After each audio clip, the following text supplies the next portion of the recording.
Welcome to Beyond the Policy, the podcast where we go past the fine print and into the real stories that shape how we live, work, and protect what matters most. I'm Matt Karaffa, risk advisor, consultant, and founder of the Be Better Foundation, where each week sit down with clients, colleagues, and industry voices to talk about business, life, and the passions that drive each of us and the areas we can all work on to truly be better. This is Beyond the Policy. Welcome to Beyond the Policy. Excited to have Parker Kern with MP Media join us today. So thanks for taking the time. Matt, thanks for having me. We get into it. Just tell us maybe what you've been up to, college, where you're at now, and what is MP Media. Okay. Well, first of all, thanks for having me. Great to be with all of you. So I went to college at Bowling Green, undergraduate in communications, journalism more specifically, and then went right back afterwards for an MBA. And that was the year where we had, it was the start of COVID. And it was, that was a weird time for a lot of people where, especially in the middle of your studies, the most rigorous studies of your academic career, you're, in the middle of this sequestering where you go from having a lot of friends in the classroom to all of a sudden you just see them on like Zoom and stuff. So it was a wild time, but I did that, did a lot of things along the way. I started off as a musician at St. John the 23rd Catholic Church it's been there since 2012. So then I started in 2023 as the director of music there, which has been awesome. So it's kind of like going from the guy who cleans up at Subway to being like the manager or whatever. So, but that's been great. So I was doing that. Also started a guitar company with my family, which is still kind of going on slowly, called the Kern Guitar Company. We build carbon fiber electric guitars, which is pretty cool. Yeah. I don't know if you even knew that. So I did not. Yeah. So we got a couple of them sitting around, but sold out of a couple domestic lines. But again, due to cost during the COVID time, we had to pivot a little bit, go towards suppliers overseas, and we're still even in that process now. Even with all the different things that I'm doing, we're still working on that a little bit. It's more of a passion project than anything at this point. Sure. But it was fun. It gave me a lot of great business experience, and that leads to MP Media, which was something that I thought as an idea originally, and I didn't know that it would ever come of anything at all. And the most important piece of MP Media is not me, right? The most important piece, as you know, is Marissa, my now wife. Marissa and I met in the MBA program at Bowling Green, and we started off as project partners. In college, you work with people in groups and whatnot, and so we developed that working relationship even before we had a friendship or even before a romantic relationship of any point. Yeah. So we had that sort of as the base of our relationship. And I remember, again, we started dating after this time of, being sequestered and COVID and everything. And it was sort of a weird time to have, you'd go over to their parents' house. It's like, do I wear a mask? What do I do? Do I stand outside? What happens? But through all that, in the fall of 2022, I said to Marissa that, something needed to happen for us. I had actually, I don't know if you know this, I applied for 81 jobs. You know that? 81 jobs. I did not get one of them. I'm 0 for 81. So I still use that as fuel. I use that as motivation. But what I did is I said, there's clearly another way to do this. There's clearly another way to do this. And so I said, I'd like to pursue digital marketing. I was sitting there one day and I was watching this video of this guy. He was sitting by a pool and he looked rather well-to-do. And I'll never forget. And he said something about, I make 6 figures making social media posts for people. And I'm like, why can't that be me? Why can't I do that, right? So, but I knew in my heart that if I was going to go after it, I needed a great teammate. I need somebody who would make me better at what I do and who would accentuate what I'm capable of. So I said to Marissa, this is something that we need. I think we need to do, right? And And so she said, well, that's really great, but I'd like to see a business plan, right? She's a great, great business person. And I would encourage anybody out there that wants to start a business, you need to map it out. You can't just go by blindly and say, yeah, this is going to be great, because it's sometimes, whether it is or it isn't, you need to have a plan. So I said, all right, cool. So I wrote it up, and I sent it to her the next morning at 8 o'clock sharp. 8:01, she responded, I'm in. She didn't necessarily read it, but she wanted to know that I was going to take action, right? And so that was sort of what started the business that is now MP Media. And MP Media is basically, our current core focus is on social media content production for businesses, for nonprofits in the greater Toledo, Bowling Green. We're based in Bowling Green, obviously, but sort of within a 25 to 50 mile radius of our home base. And so we produce videos, we take photos, we do all the things that people see on social media, right? And we've done that now for, again, almost 3 years, and we've served over 50 clients. So it's been a joy. Yeah, that's awesome. On you mentioned nonprofits, businesses, working with them, kind of every company is going to be different on what you provide and what they need. What would you say a misconception is when it comes to, social media marketing is a very broad spectrum. Yeah. What's one misconception you see kind of working with a wide range of clients? I think a big misconception is that really the most is that we need to be posting all the time, right? That we need to make a post every 2 hours or something. I see some local businesses here that I follow will just put out posts as if they're like machined in a way. Like it's just like they have to get them out systematically, almost too much, to the point where your consumer online isn't even really seeing it, because you're sort of stepping on yourself, right? You've got too many irons in the fire at one point. So I think a common misconception is that, we need to post as frequently as possible. That's really not the case. For me, and again, the industry, look at the industry, it's a lot about quality over quantity, right? It's a lot like a Netflix show or a show on Hulu or whatever. You look at that and you have, let's say it drops once a week. And you know for a fact that when you go in to search for that, it's going to be there, right? And so it's not necessarily that they're putting out an episode every day or every hour, because the common consumer can't keep up with that. Right. But that also has an element of waiting for what's next. When you have an episode like that, Marissa's been watching Bridgerton on Netflix recently, and it's sort of one of those things where there's an episode, you watch it, you digest it, but then, oh wait, there's more. What's going to be next? That's what we want to see. That's what we try to foster for our clients, is that element of, here's the content that we have, and here's what's coming. It's going to be quality, and it's going to leave you wanting to learn even more about our business. Yeah, and I think that's a misconception of how you can help. But also on the flip side, I'm sure you get some of a company that has zero social media presence. Yes. You kind of need to create it from the beginning, versus maybe a company or entity that has had social media presence but had some bad reputation or some things have happened that you're now coming in to help fix. Right. So kind of any stories stick out, or how you helped in either one of those scenarios? Resurrections are always fun, or bringing something up that hasn't really been anything. Honestly, at this point in our business, Matt, what we honestly try to stay away from those. But I do have a couple where it's almost like people throw up the Hail Mary as if marketing will assist. And really what I always take it back to is, who's your customer? Who's your customer that you want to be actually coming in and interfacing with your business? If you don't know that, why the hell are we making marketing for you? Because if the business owner cannot define their target customer, we really have no business helping. We'll do whatever you want. We'll do whatever you ask. But we need the strategic behind it. We need the strategic, and that's what we try to help with.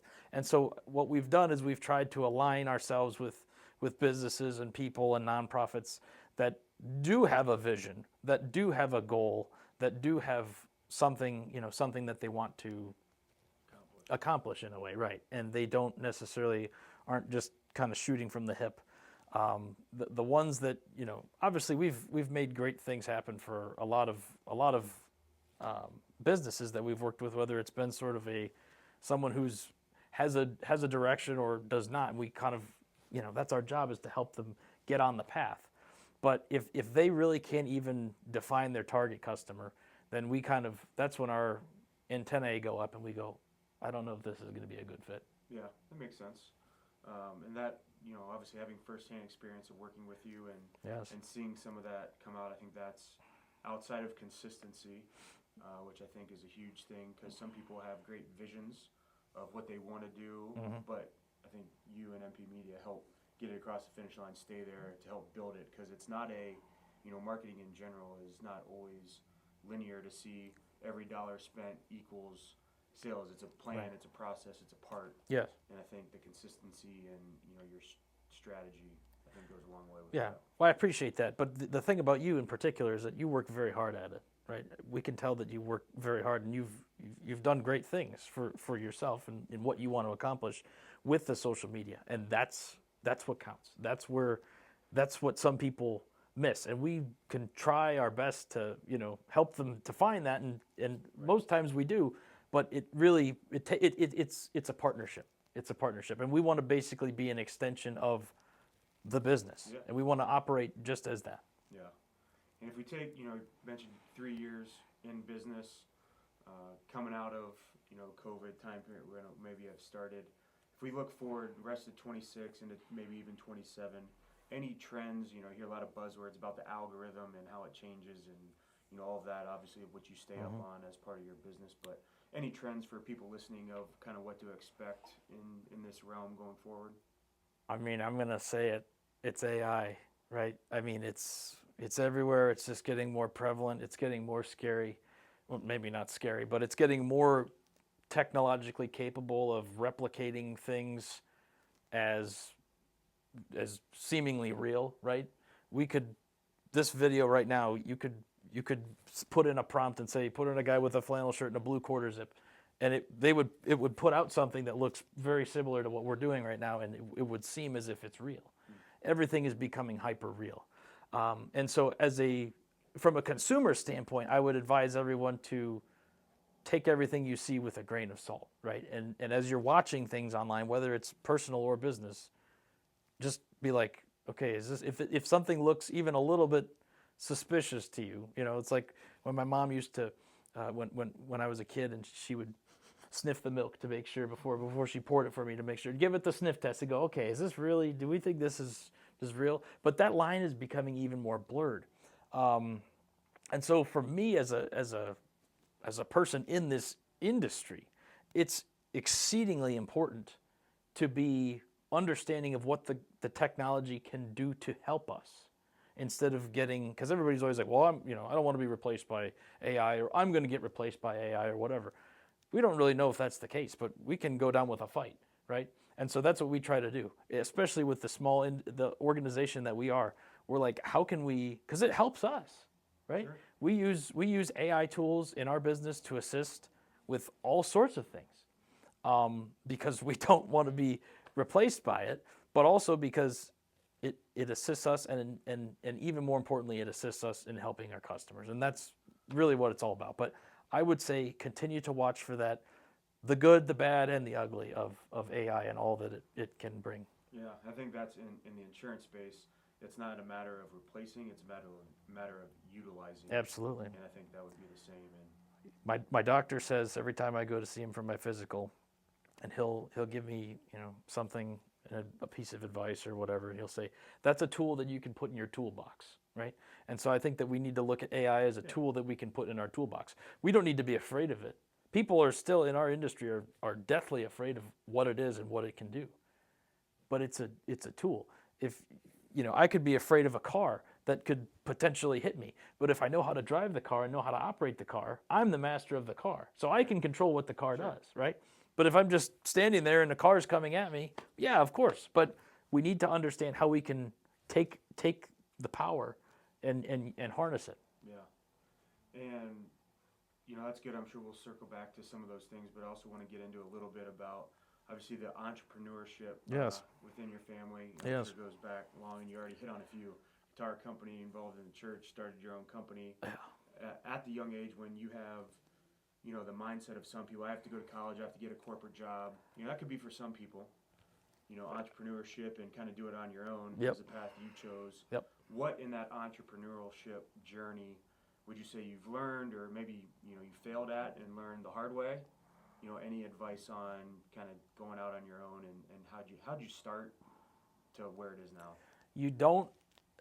There's no playbook, right? Being an athlete, you know, coach writes up a play and says, okay, you know, baseline low post, Matt, or, you know, whatever, come off the screen, hit the three, whatever, switch off. There's no playbook for entrepreneurship. There's all sorts of material out there, inspirational material, but your own situation, you kind of have to almost go by feel, and you have to go step by step. It's like digging a big hole. It's like digging a hole for a pool in your backyard. You have to start somewhere, and so, but you just keep digging one shovel stroke after the other, and eventually you get to where you're at. But again, you might hit a pipe along the way and go, oh, okay, well, I have to, you know, move off of this, or I have to pivot here. I think for me, it's the fire within of wanting to start the business because of the fundamental reason that you want to help people. Again, you have to have a why. You have to start everything with a why. But from there, really taking it and saying, okay, you know, whether you have the grit or not, right? I took a grit test, an entrepreneurial grit test in college. I didn't have a lot of grit.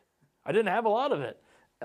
And that was shocking to some in my family because, you know, my parents are both entrepreneurs. I come from a long lineage. Even my great-grandparents were successful business people by themselves. And I've got cousins who have large enterprises. So it's really it's sort of in the, I mean, you cut me open, it's sort of in the blood. So it's almost like it's expected, right? But when you're like, I don't really know. Like that was the first thing I said, like, I don't know if I want to be an entrepreneur. So it's ironic that that's how it happened. But, you know, I'm a firm believer that you're sort of put where you're supposed to go. And so getting rejected from 81 jobs is an awful thing to experience. I would hope no one ever has to do that, especially me again, because that was terrible. But I think that sort of lit the fuse, lit the fire inside of me to go after it. And again, combining the fact that I just want to help folks with what I'm good at. Right. And but along the way, again, you find your customer, you find who you really like working with, you find who you don't like working with. But you take that, again, as you're digging that hole, and you go, okay, this is the path that I want to go down. And then eventually things start to come clearer to you, and it's easier to move, and it's easier to go through, and it's easier to conduct business and have a productive life. Yeah. And to take that one step further, I believe you teach. I do. Business class. Yes, I do. Entrepreneurship. I have taught entrepreneurship. I've taught everything from entrepreneurship to business communications to business management to business marketing, you know, marketing general, at the college level, at our alma mater, Bowling Green State University, as well as the University of Findlay, which is a real honor. Yeah. I kind of got into that by accident. It was 2 weeks before the semester in the fall of 2021. So again, I was still wet behind the ears. I had just graduated with my master's, and the dean of the college had called me and said, "Hey, we'd like you to teach adjunct." And I said, "Okay." At that point, I was at the church. I was doing a couple other things here and there. I was living with my parents. I was like, I think that's a good thing, right? We should do that. Let's try it. So I hung up the phone and I was like, I don't even know how to learn. How am I supposed to teach people, right? But that's been a joy as well over the last 5 years now of teaching. I mean, every semester I've been teaching adjunct one place or another, and it's been really cool to take what I do on a day-to-day basis, because there's a lot of people that don't have that knowledge or that don't have that sort of relevance, right? But I can take what I'm doing. Sometimes something will happen to me on the day that I'm going to teach later. And I go, oh, that's a good thing. I can't wait to share that with my class later. Whether it's entrepreneurship, communication management, or general marketing. I mean, it's all, you can just have an index of things that you can talk about. But those real world connections help, right? Maybe, again, we both had a lot of professors at BG. I'm sure some great, some not so great. And I try to be the one that will hook that real world into what they're learning. Obviously, the fundamentals are important. We need to learn what's in the book. We need to learn, the core competencies of all the principles that we're supposed to learn, whatever the curriculum says. But then it's, how do we take that a step further and connect that really to, okay, once you get out of here, once you get your diploma, then what's going to happen? That's what I want to help people learn more about. Yeah. So along those lines, obviously, we've learned a little bit how you got to where you are. Yes. If you didn't have MP Media, and maybe you had to pick that corporate job, or you picked one of those 81 jobs that would have offered you, what would you be doing if it wasn't with MP Media? And I know your involvement at the church, but yes. What do you think you'd be doing? Oh, that was the one question. As I was looking everything over, I was like, I don't know how I'm going to answer that. I'm a musician, obviously, and I love making music. I love playing music. When you play, a couple days a week in a gig like the church, it's taxing on your creative element, right? But I've written songs, actually performed at my own wedding reception. I wrote 3 songs for Marissa and performed them in front of our guests, which was like the most nervous I've ever been in my life. Sure. But I think I would want to do something with music, even though my education says otherwise. It's kind of funny because I am the music director at this church, and I work with people that I have a flautist who's getting her doctorate this spring in flute performance, and you look at that and it's like I have no business running this program with the education that I have compared to the people that are professionals, literal professionals in what they're doing and so good at it. But again, I take it as, hey, this is where I'm supposed to be. I know how to lead. Yeah. I can obviously, I can read music. I can do all that stuff. I've written music. But I don't have the quote unquote educational high level knowledge that they do, but we can talk together. We can collaborate. So I think I would just do music in some form. I don't know if that's working at Guitar Center or teaching lessons or playing, touring with some washed up 70s person, but something I think with music, because that's really where I enjoy my time. Fair enough. And then last one as we wrap up here, any from a national brand or product, from a social media presence that you follow or get ideas from, any brands, trends that you see going on that someone in the audience might watch and see from the marketing side that you really like what they're doing, or good or bad, that you've noticed? Well, I'll go back to the Super Bowl a couple weeks ago, because that's obviously like the mecca of advertising, right? Everybody is locked in. You have 100-some million viewers of the Super Bowl. That's a captive audience for all sorts of great commercials. And I watch those as a marketer now and say, this is pretty interesting or pretty bad. The one I liked the most was the Dunkin' Donuts commercial. I don't know if you saw it, but it had a bunch of characters from 90s sitcoms. It had like Joey Tribbiani from Friends. It had Steve Urkel from Family Matters. It had like it had Rachel Green from Friends too. Tom Brady made a cameo. I mean, it was like the most ridiculously, the commercial must have cost them $50 million to make or something. It must have been ridiculous just to get all those people in there. But that really like stuck out to me. And, I like Dunkin' Donuts. I like donuts as much as the next guy. But like for them to do that, and they used a process with AI called de-aging, where they made the people look like they did in the 90s. So it was kind of this eerie thing. It was like... Could have been a whole thing AI. Who knows? It would have had $0. Well, that's true. They could have, yeah. But that really stuck out to me. And, I know a lot of people know Dunkin' and like Dunkin' as it is, but that was really like, they're on the cutting edge. I mean, there was a lot of different brands really a lot of, a couple years ago it was all crypto platforms. Oh, yeah. This time it was like a lot of AI platforms, which again goes into what we were talking about earlier. But Duncan, I really liked that. And I want to give a shout out too to a local creator that I really like. It was the Burger Review guy. You watch the Burger Review guy? I do. He's great. I love him.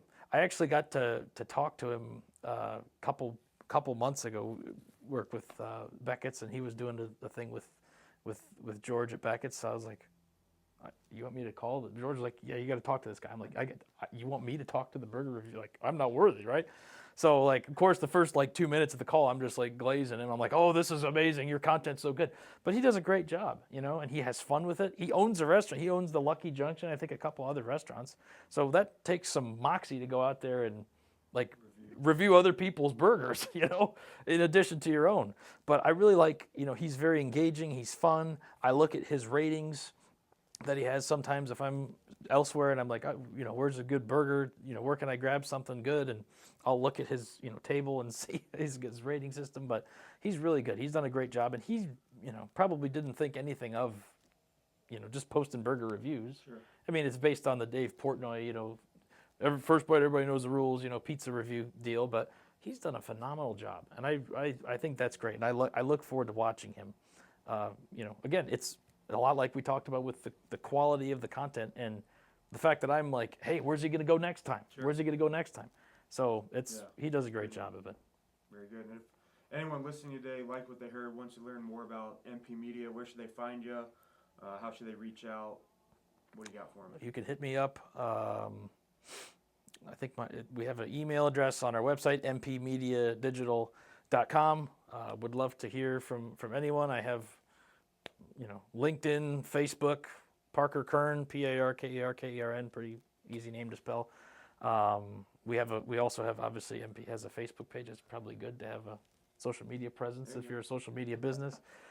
So you can find us those three places, those couple places. But you can find me personally, like I said, on Facebook, LinkedIn, anywhere.